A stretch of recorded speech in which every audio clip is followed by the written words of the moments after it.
héroïne aux côtés de Lola Dewar de la série Astrid et Raphaël, dont les derniers épisodes de la saison 3 sont diffusés ce soir sur France 2, Sarah Mortensen avait été révélée aux yeux du grand public dans Plus belle vie, un programme phare du groupe.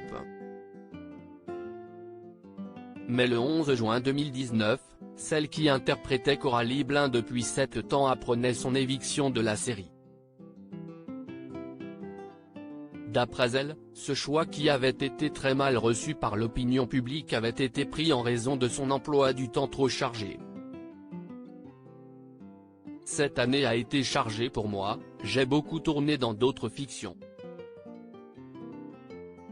La production de Plus belle la vie avait besoin de moi cet été mais, pour des raisons personnelles et professionnelles, je ne pouvais pas, expliquait-elle à l'époque.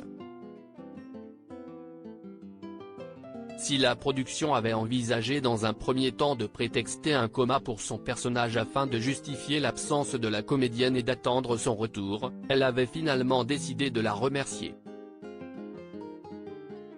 Ça fait bizarre au dernier moment, j'ai reçu un coup de fil et on m'a dit, tu ne reviendras pas à Marseille.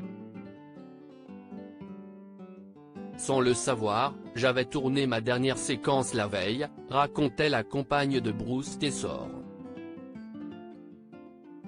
Une décision très précipitée d'après elle, même si elle pouvait la comprendre. J'ai envoyé un mail dans lequel j'explique que, contrainte et forcée mais la tête haute, je partais vers de nouvelles aventures, ajoutait-elle. Nous n'avions pas le choix. Je suis le premier déçu du départ de Sarah. On sait tout ce que Coralie et la famille Baumel doivent à Sarah. On avait conscience que ça allait être un problème, mais il n'y avait pas d'autre option, avait expliqué le producteur de son côté. Son rôle important dans la nouvelle série de l'époque Astrid et Raphaël, France 2, était notamment l'une des raisons de son manque de disponibilité qui s'est donc transformé en éviction. À noter que l'actrice avait également mal digéré la décision de la production de la remplacer par une autre comédienne. Au bout de 7 ans, ça fait bizarre.